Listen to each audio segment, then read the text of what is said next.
Baik saudara, kita akan melanjutkan bacaan firman Tuhan malam hari ini. Namun sebelumnya saya akan bacakan kesaksian yang sudah masuk terlebih dahulu. Dan kita percaya kesaksian itu akan menambah iman percaya kita kepada Tuhan. Iya, shalom.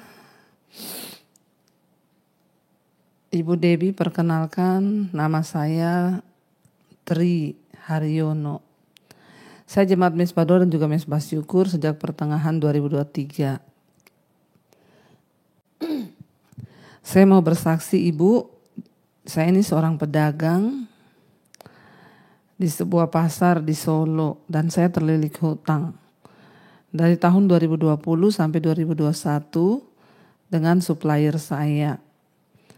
Saya heran Bu, utang saya mencapai 138 juta. Saya dan istri syok dan terheran-heran. Karena supplier itu membiarkan nunggak nota-nota. Dan saya berdoa kepada Tuhan, kenapa ini terjadi? Saya dan keluarga juga tidak bergaya hidup hedon, makan sewajarnya, namun kenapa hutang membengkak?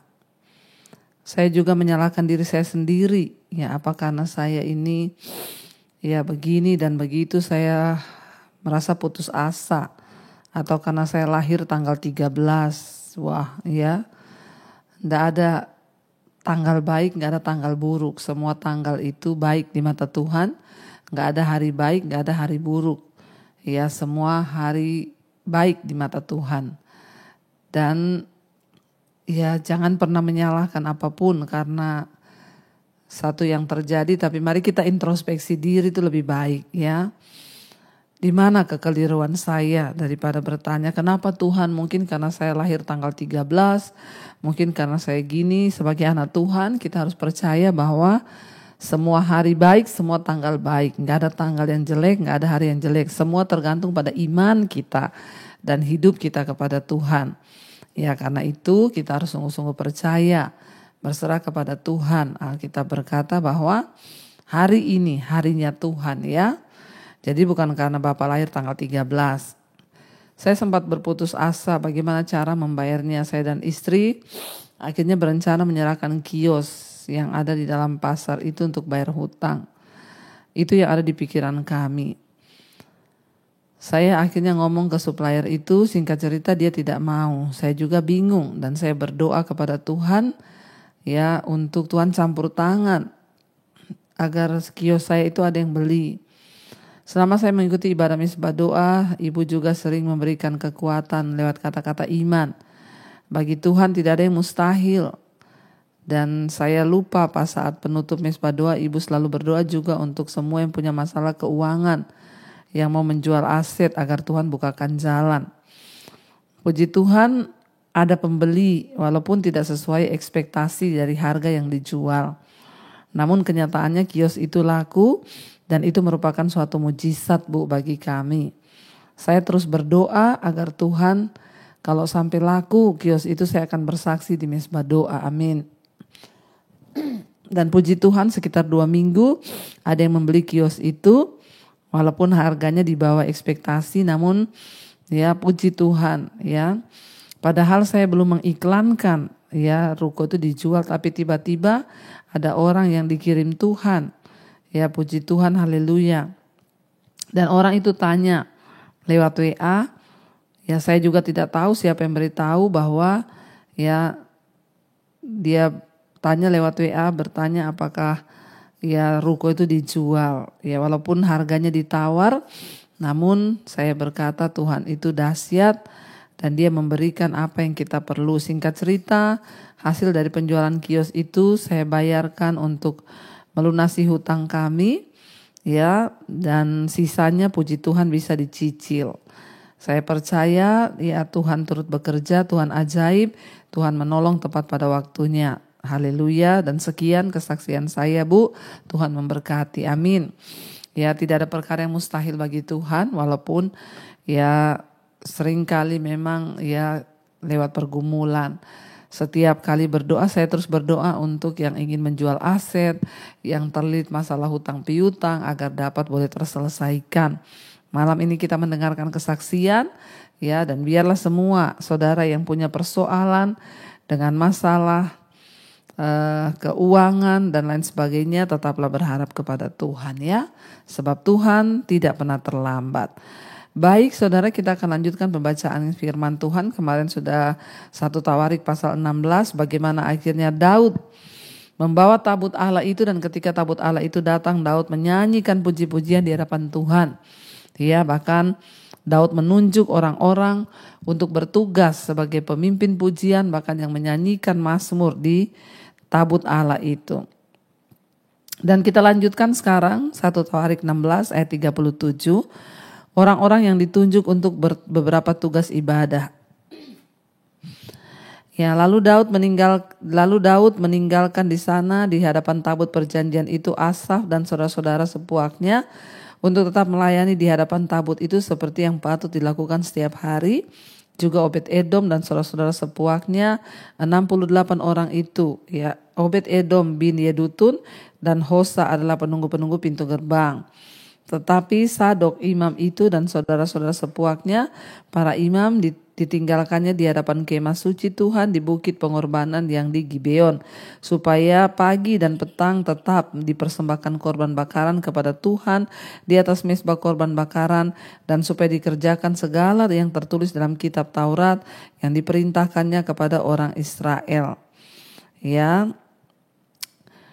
Dan bersama-sama mereka ikut Heman dan Yedutun, selebihnya dari orang-orang yang terpilih yang ditunjuk dengan disebut namanya untuk menyanyikan syukur bagi Tuhan, bahwasannya untuk selama-lamanya kasih setianya. Pada Heman dan Yedutun itu ada nafiri dan ceracap untuk para pemain, juga alat-alat musik pengiring nyanyian untuk Allah. Dan anak-anak Yedutun harus menjaga pintu gerbang.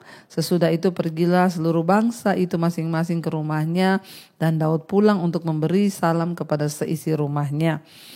Jadi kita lihat saudara di sini akhirnya ya Daud setelah menaikkan pujian yang tulus, ya, dan dia memberi kemuliaan bagi Allah. Ini adalah satu gambaran untuk memberikan pujian kepada Dia yang memang layak untuk menerima pujian. Ya, sebab itu saudara, bahwa penyembahan kita itu harus diberikan untuk kemuliaan Tuhan dan dengan hati yang tulus. Ya, dan akhirnya Daud mengangkat orang-orang untuk ditugaskan, Asaf dan sesamanya, orang-orang Lewi melayani di kemah suci. Dan setiap hari mereka harus melakukan apa yang perlu dilakukan, yaitu melaksanakan pekerjaan Allah, bukan hanya berarti terlibat dalam berbagai kegiatan agamawi. Itu juga meliputi berbagai tugas lain yang diperlukan. Meskipun kita tidak memiliki kesempatan untuk mengajar atau berkhotbah, Tuhan bisa memakai kita dalam pelayanan. Apa yang perlu dikerjakan? Ya, membersihkan, melayani, menyanyi, atau merencanakan sesuatu, mengatur, atau untuk membagi-bagikan, untuk menabur. Ya, kita bisa mengambil bagian dalam hal apa saja. Kalau kita bisa memberikan tenaga, ya berikanlah tenaga. Kalau kita bisa memberikan waktu kita, beri waktu kita. Memberikan pikiran kita, beri pikiran dan ide-ide untuk pekerjaan Tuhan. Memberikan uang yang kita punya juga silakan beri apa yang kita punya, tapi tunjukkanlah sikap yang rindu untuk melayani Tuhan. Daud mengangkat orang-orang untuk melayani Tuhan. Ya, dan Daud juga ya membawa tabut Allah itu ke Yerusalem meski kemah suci masih ada di Gibeon. Jadi kita lihat di sana dia berencana menyatukan kemah suci dan tabut Allah dalam sebuah bait Allah yang nanti akan dibangun baru di Yerusalem, yang kemudian akan menjadi satu-satunya pusat penyembahan Israel. Akan tetapi bait Allah tidak dibangun sebelum zaman Salomo, karena Tuhan sudah berfirman, Daud tidak boleh membangun bait atau rumah Tuhan, Salomo lah yang akan membangun rumah bagi Tuhan. Dan sementara itu Israel memiliki 2 pusat ibadah dan 2 imam besar, satu di Gibeon, satunya lagi di Yerusalem. Ya, dan dikatakan di sana saudara, ya Tuhan membawa mereka untuk ya melayani Dia. Daud itu mengangkat para pemain musik, juga menaruh alat-alat musik ya, pengiring nyanyian. Jadi dari zaman perjanjian lama ya di Alkitab sudah ya dituliskan bahwa Ya, Tuhan itu harus diiringi dengan puji-pujian, alat musik dan lain sebagainya. Jadi menyanyi, memuji Tuhan dengan alat musik itu bukan doktrin satu gereja, tapi sejak zaman Daud dulu ketika membawa tabut Allah, hadirat Tuhan itu sudah ada, saudara ya. Dan kita lanjutkan hari ini 1 Tawarik pasal yang ke-17, saudara. Ya, janji mengenai bait suci yang akan didirikan oleh Salomo. Ayat yang pertama, 1 Tawarik 17. Setelah Daud menetap di rumahnya, berkatalah ia kepada Nabi Nathan, lihatlah aku ini diam dalam rumah dari kayu aras. Padahal tabut perjanjian Tuhan itu ada di bawah di tenda-tenda. Lalu berkatalah Nathan kepada Daud, lakukanlah segala sesuatu yang dikandung hatimu, sebab Allah menyertai engkau. Tetapi pada malam itu juga datanglah firman Tuhan kepada Nathan demikian. Pergilah, katakanlah kepada hambaku Daud, beginilah firman Tuhan, bukanlah engkau yang akan mendirikan rumah bagiku untuk didiami. Aku tidak pernah diam dalam rumah sejak aku menuntun orang Israel keluar sampai hari ini. Tetapi aku mengembara dari kemah ke kemah dan dari kediaman ke kediaman. Selama aku mengembara bersama orang Israel, pernahkah aku mengucapkan firman kepada salah seorang hakim orang Israel yang kuperintahkan menggembalakan umatku demikian, mengapa kamu tidak mendirikan rumah bagiku dari kayu aras? Jadi saudara, ketika Daud sudah menetap di istananya yang mewah, yang megah, yang dibangun dari kayu aras, Daud merasa terganggu dan tidak sejahtera. Kenapa dia tidur di rumah yang mewah, yang dibangun dengan kayu aras, sementara tabut itu hanya ditaruh di kemah-kemah. Ya, karena Daud tahu bahwa tabut itu adalah simbol dari kehadiran Tuhan sendiri. Daud merasa tidak layak, ya. Dan dia bilang, kenapa aku berdiam dalam kemahku yang megah ini sementara tabut itu hanya diam di dalam kemah, ya. Keinginan Daud itu adalah benar, tetapi waktunya yang tidak tepat dan juga ya cara Tuhan itu, bahkan perintah Tuhan itu lain daripada apa yang Daud inginkan. Allah memberitahukan kepada Daud untuk tidak membangun bait Allah, ya, dan Daud bersedia menuruti semua pengaturan Tuhan. Tuhan berkata, sejak dari aku membawa bangsa Israel keluar dari Mesir, aku ini tidak pernah berdiam di rumah. Aku itu berdiam di tenda, dari satu tenda ke satu tenda, dari satu kediaman ke satu kediaman. Dan Tuhan juga berkata, aku juga tidak pernah berfirman kepada para nabi atau imam atau hakim untuk mendirikan rumah untuk kudiami. Ya, sebab Tuhan itu berpindah-pindah. Dia Allah yang maha hadir di mana saja, tapi dia tidak berdiam di satu rumah. Tuhan berkata, aku tidak pernah menyuruh orang untuk membangun rumah bagiku. Ya, dan dikatakan di sana ayat yang ya dikatakan, selama aku mengembara bersama seluruh orang Israel, pernahkah aku mengucapkan firman kepada salah seorang hakim orang Israel yang kuperintahkan mengembalakan umatku, demikian, mengapa kamu tidak mendirikan rumah bagiku dari kayu aras? Ya, oleh sebab itu beginilah kau katakan kepada hambaku Daud, beginilah firman Tuhan semesta alam, akulah yang mengambil engkau dari padang ketika menggiring kambing domba untuk menjadi raja atas umatku Israel. Jadi Daud itu diangkat ya dari padang. Dia dulu gembala kambing domba, tidak ada latar belakang raja, tidak ada latar belakang prajurit, beda dengan Saul. Ketika Saul diangkat menjadi raja, dia adalah seorang yang memang prajurit, dia terlatih berperang. Saul memiliki ya intelektual dan juga dia ya terpandang di masyarakat, ya bahkan perawakannya memang perawakan seorang raja. Berbeda dengan Daud yang hanya menggembalakan kambing domba, bahkan masih sangat kecil ketika Tuhan melantik dia menjadi raja. Alkitab berkata masih kemerah-merahan, ya masih remaja umur Daud ketika dia dilantik Tuhan, diurapi menjadi seorang raja. Tapi itulah cara kerja Tuhan. Kita tidak pernah tahu bagaimana Tuhan memilih seorang pemimpin atas sebuah bangsa. Ya, namun jangan kita batasi dengan cara berpikir kita, sebab Tuhan itu tidak terbatas. Tuhan berkata kepada Daud, ingat dari mana aku mengambil engkau. Ketika aku mengambil engkau itu engkau sedang menggiring kambing domba. Dan aku mengangkat engkau menjadi raja atas umatku Israel.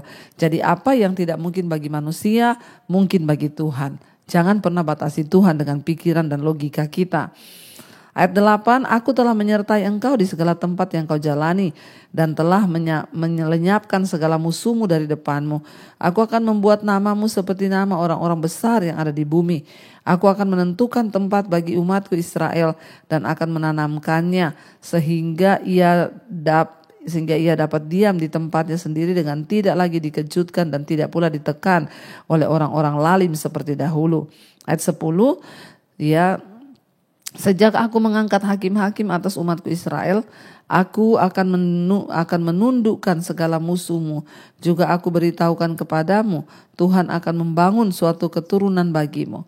Apabila umurmu sudah genap untuk pergi mengikuti nenek moyangmu, maka aku akan membangkitkan keturunanmu yang kemudian salah seorang anakmu sendiri dan aku akan mengokohkan kerajaannya.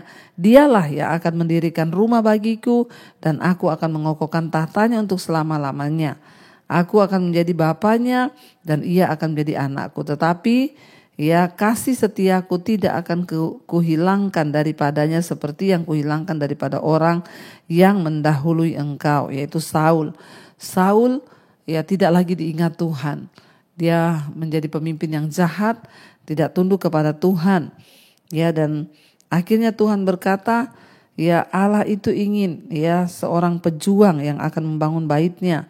Sebab Daud itu sudah tangannya kotor, menumpahkan banyak darah. Karena Daud membawa bangsa Israel itu, dia menghancur. Daud pada waktu itu mengalahkan banyak sekali musuh-musuh Israel sehingga tangannya berlumuran darah. Dan Tuhan tidak mau kalau pada akhirnya dibangun oleh seorang yang tangannya berlumuran darah, saudara. Ayat 14 dikatakan, dan aku akan menegakkan dia dalam rumahku dan dalam kerajaanku untuk selama-lamanya. Tatanya akan kokoh untuk selama-lamanya. Tepat seperti perkataan ini dan tepat seperti penglihatan ini, Nathan berbicara kepada Daud. Jadi Tuhan suruh menyampaikan untuk Daud, bukan engkau yang akan membangun, tapi anakmu, yaitu Salomo. Dan Allah telah berjanji untuk menundukkan musuh-musuh Daud. Dan itu semua terjadi, saudara. Dan mengapa setelah janji kekal ini orang-orang Israel pada akhirnya dibawa dari tanah perjanjian ke dalam pembuangan? Janji kepada Daud mencakup 2 bagian. Bagian pertama bersyarat selama keturunan Daud mentaati hukum-hukum Allah dan menghormati Dia, maka mereka akan terus berada di dalam perlindungan Tuhan. Tapi bagian kedua itu tanpa syarat. Dikatakan bahwa seorang putra Daud akan menduduki tahtanya selama-lamanya, dan itu adalah Yesus Kristus Sang Mesias. Dan itu benar-benar Tuhan Yesus datang. Makanya Yesus dikatakan Yesus Kristus anak Daud. Dia berasal dari keturunan Daud. Saudara, kita mengucap syukur hari ini. Kita percaya bahwa ayo kita mulai rindu untuk membangun rumah Tuhan, di mana dalam hidup kita, dalam rumah tangga kita, biarlah selalu ada hadirat Tuhan. Lewat pujian penyembahan yang kita naikkan setiap malam di mesbah doa, mesbah syukur itu artinya saudara sudah memuji menyembah Tuhan dan menghadirkan Tuhan. Mari kita mau tundukkan kepala, kita sama-sama berdoa, kita renungkan firman ini. Terima kasih Bapa, kami mengucap syukur buat malam ini. Kau Tuhan yang menerangkan kepada kami setiap isi hati-Mu, berbicara kepada kami lewat kebenaran firman-Mu. Tuhan, kami datang menyerahkan seluruh hidup kami dalam tangan Tuhan. Kami percaya apapun persoalan masalah yang kami hadapi, sampai hari ini mungkin belum terjawab doa-doa kami. Namun kami tahu satu hal, Tuhan selalu turut bekerja bagi kebaikan kami. Kami mau menunggu waktu-Mu ya Tuhan. Berkati anak-anak-Mu yang terus ada dalam perjuangan iman, untuk keluarga dipulihkan, suami dipulihkan, orang tua dipulihkan, anak-anak dipulihkan. Tuhan tolong pulihkan Tuhan. Bawa keluarga besar kami, anak-anak kami untuk datang mendekat kepada Tuhan, mencintai Tuhan dan menghormati Tuhan. Berkati juga Bapa untuk setiap mereka yang sedang terbaring sakit. Mari letakkan tangan-Mu di bagian yang sakit. Saudara berkatakan, dalam nama Yesus aku percaya ada kesembuhan. Kesembuhan mengalir bagi hidup-Mu hari ini. Dan saudara biarlah hari ini imani dan percaya Tangan Tuhan, kuasa Tuhan yang besar menjamah dan menyembuhkan. Berkati juga siapa mereka adalah masalah keuangan, terlilit hutang piutang yang ingin menjual aset, Tuhan turut bekerja mendatangkan kebaikan. Yang mencari pekerjaan, Tuhan bukakan jalan. Kami berdoa yang rindu punya keturunan, dibukakan kandungan yang tertutup. Yang terikat dengan dosa-dosa diputuskan di dalam nama Tuhan Yesus. Berkati Tuhan setiap kami boleh sungguh-sungguh lebih lagi dekat kepadamu. Ajar kami menunggu waktu Tuhan untuk setiap jawaban doa kami. Berkati bangsa dan negara kami Indonesia. Saudara, mari kita sungguh-sungguh berdoa untuk tanggal 14 Februari rencana pemilihan presiden. Kami berdoa dalam nama Tuhan Yesus kedamaian, ketentraman. Seorang pemimpin yang terbaik Tuhan sudah pilih atas bangsa ini. Kami tahu keputusan Tuhanlah yang terlaksana. Biarlah kesatuan ada di atas bangsa kami. Kami tahu dan percaya Tuhan yang pegang kendali buat bangsa ini. Berkati juga semua bangsa-bangsa Tuhan di 5 benua, Asia, Afrika, Amerika, Eropa, Australia. Tuhan tuntun bawa setiap bangsa-bangsa untuk hidup takut akan Tuhan. Berkati Tuhan Bapak Presiden Jokowi, wakilnya, seluruh jajaran kabinet yang ada. Biarlah roh takut akan Tuhan ada dalam hidup mereka. Kami percaya hujan pertobatan tercurah sehingga semua orang bertobat, berbalik, meninggalkan dosa dan kembali kepada kebenaran. Terima kasih buat anugerah Tuhan yang besar atas hidup kami. Mari buka hati dan tanganmu saudara, terimalah kiranya berkat, rahmat, anugerah dari Allah Bapa, cinta kasih Tuhan Yesus Kristus, penyertaan Allah Roh Kudus melimpah atas hidup kita. Mulai hari ini bahkan sampai kali yang kedua Tuhan Yesus datang menjemput kita. Dan nama kita tercatat di dalam kitab kehidupan. Dalam nama Yesus yang percaya diberkati, katakan bersama, amin, amin, amin. Tuhan Yesus memberkati saudara, shalom dan Immanuel.